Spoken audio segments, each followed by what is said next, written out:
Halo, pada kesempatan kali ini kita akan belajar tentang laju reaksi. Jadi, pada materi laju reaksi ini kita akan mempelajari apa saja sih? Yang pertama adalah pengertian dari laju reaksi itu sendiri, kemudian teori tumbukan, dan yang ketiga adalah faktor-faktor yang mempengaruhi laju reaksi. Jadi, laju reaksi itu apa? Laju reaksi itu bisa kita definisikan sebagai seberapa cepat atau lambat suatu proses. Proses di sini berarti reaksi kimia ya.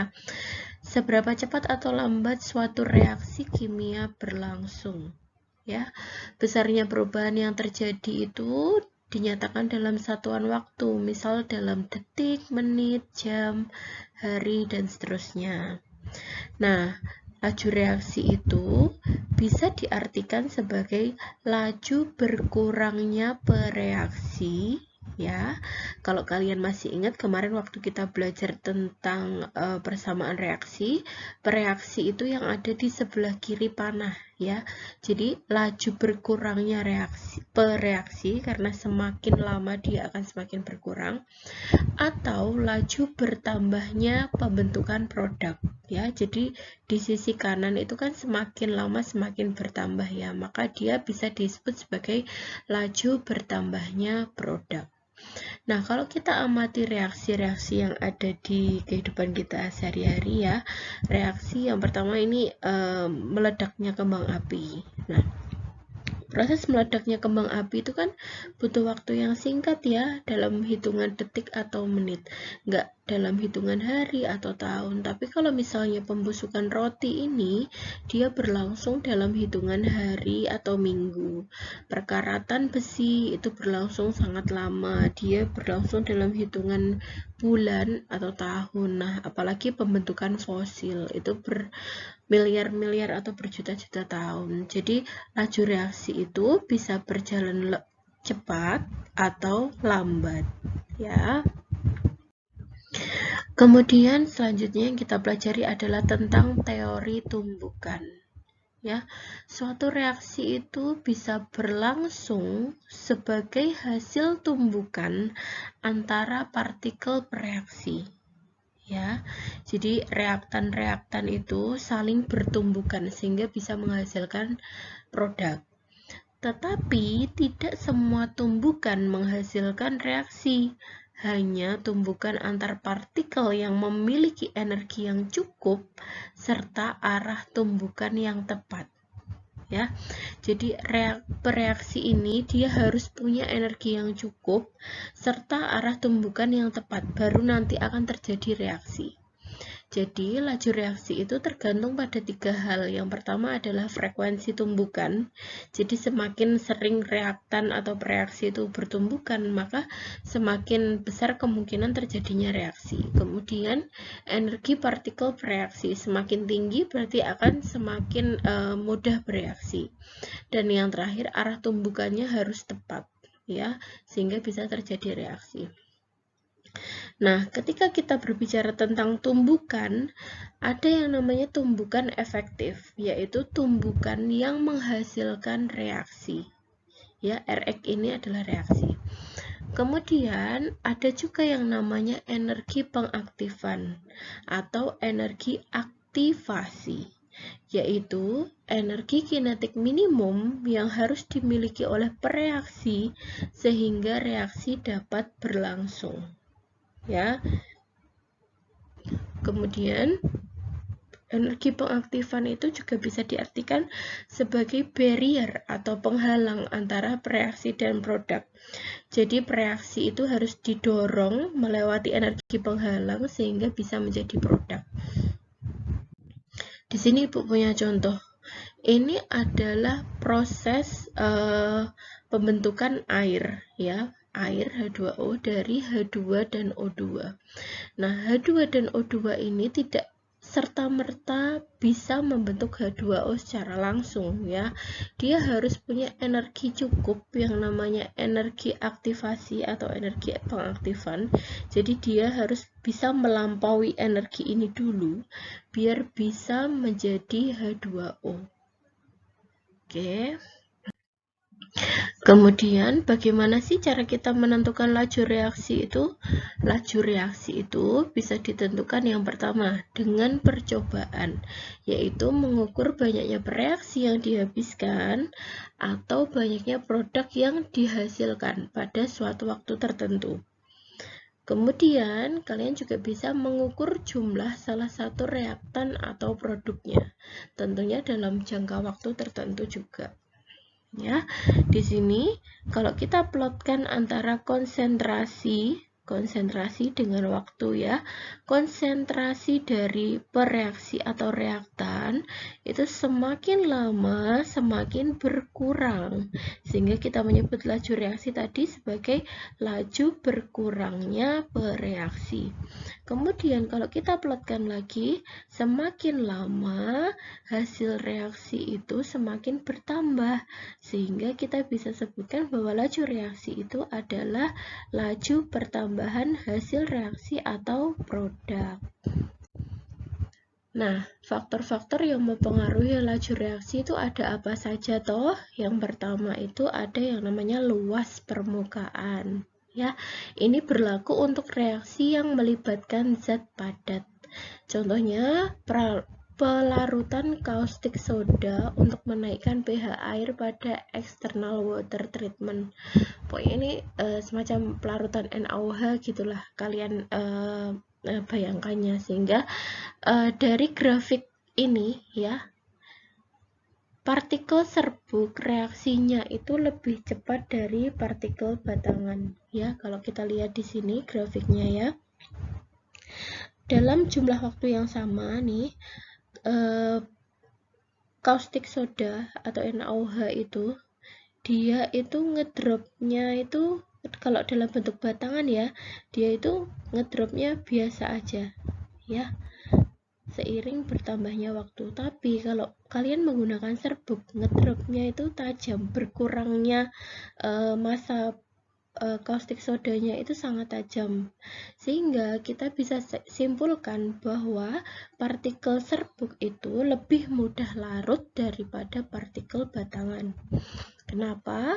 Karena pada campuran bereaksi yang heterogen, reaksi hanya terjadi pada bidang batas atau bidang sentuh. Ingat ya, tadi terjadinya reaksi itu dipengaruhi oleh tumbukan. Oke, berarti semakin besar luas permukaan bereaksi atau reaktan, maka reaksinya akan lebih mudah terjadi. Loh Bu, kok serbuk mosok luas permukaannya lebih besar daripada batangan gitu kan ya? Kalau misalnya kalian bayangkanlah kalian punya satu buah penghapus ya kan, berarti penghapus itu biasanya bentuknya balok. Kalian hitung luas permukaannya, panjang kali lebar kali tinggi gitu kan. Ketika kalian belah menjadi dua si penghapus itu, maka akan tercipta sisi baru di bagian belahan itu kan ya, maka kan permukaannya semakin bertambah. Jadi gitu, kalau dalam masa yang sama 5 gram besi dalam bentuk batangan dengan 5 gram besi dalam bentuk serbuk, itu luas permukaannya lebih besar serbuk daripada batangan. Oke, kita lanjutkan. Nih ya, semakin luas bidang sentuh itu semakin cepat reaksi berlangsung. Nah, semakin halus atau kecil ukuran partikel atau kepingan zat padat, berarti semakin luas permukaannya. Tadi yang Ibu jelaskan, berarti dia semakin cepat bereaksi. Nah, sekarang ada soal, kalau ada gula batu dilarutkan dalam air sama gula pasir dilarutkan dalam air, mana yang lebih cepat larut? Kalian sudah tahu kan jawabannya? Pasti yang gula pasir, karena dia bentuknya hampir serbuk gitu ya daripada yang gula batu. Maka luas permukaan gula pasir ini lebih besar daripada gula batu, sehingga semakin cepat reaksinya. Kemudian, faktor kedua yang mempengaruhi laju reaksi adalah konsentrasi bereaksi, ya. Semakin besar konsentrasi, maka semakin cepat reaksi berlangsung. Jadi, semakin pekat suatu larutan, maka semakin cepat reaksinya berlangsung. Misal kalian mau mereaksikan NaOH dan HCl masing-masing 1 molar sama NaOH dan HCl masing-masing 0,5 molar, maka yang lebih cepat bereaksi adalah yang 1 molar gitu. Kemudian faktor yang ketiga yang mempengaruhi laju reaksi adalah tekanan. Nah, ini khusus untuk reaksi dalam fase gas, sehingga laju reaksinya itu dipengaruhi oleh tekanan. Oke, jadi kalau misalnya ada reaksi, fasenya itu gas semua, maka tekanan ini berpengaruh. Semakin besar tekanan, ya, volumenya semakin kecil. Oke. Kemudian kalau volumenya semakin kecil, maka konsentrasinya semakin besar, sehingga laju reaksinya itu menjadi semakin besar. Begitulah penjelasannya. Faktor yang keempat yaitu suhu. Ya, kalau misalnya kalian bayangkan lebih cepat larut mana? Gula pasir dan air panas atau gula pasir dan air dingin? Jawabannya pasti kalian tahu gula pasir dan air panas. Kenapa? Pada dasarnya setiap partikel itu selalu bergerak, ya. Bereaksi itu selalu bergerak.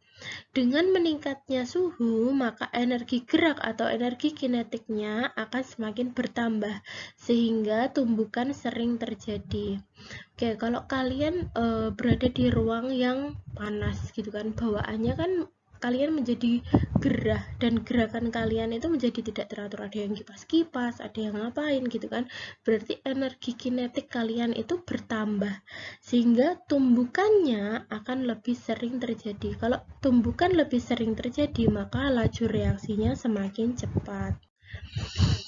Kemudian faktor yang terakhir yaitu katalis. Katalis itu apa sih? Katalis itu zat yang mempercepat laju reaksi, tetapi zat tersebut tidak mengalami perubahan atau kekal, tidak dikonsumsi dan tidak dihabiskan. Jadi katalis ini semacam mak comblang gitu. Jadi dia itu terlibat sih sebenarnya dalam reaksi, terlibat, tapi dia bisa diperoleh di akhir dalam bentuk awalnya, gitu ya. Katalis ini mengurangi energi yang dibutuhkan untuk berlangsungnya suatu reaksi. Katalis menyediakan suatu jalur pilihan dengan energi aktivasi yang lebih rendah. Oke, kalian ingat ya tadi di awal, untuk membentuk produk dari suatu reaktan, maka kita harus melampaui suatu energi yang disebut sebagai energi aktivasi atau energi pengaktifan. Ini ya, dari sini sampai sini. Ya, itu namanya energi pengaktifan.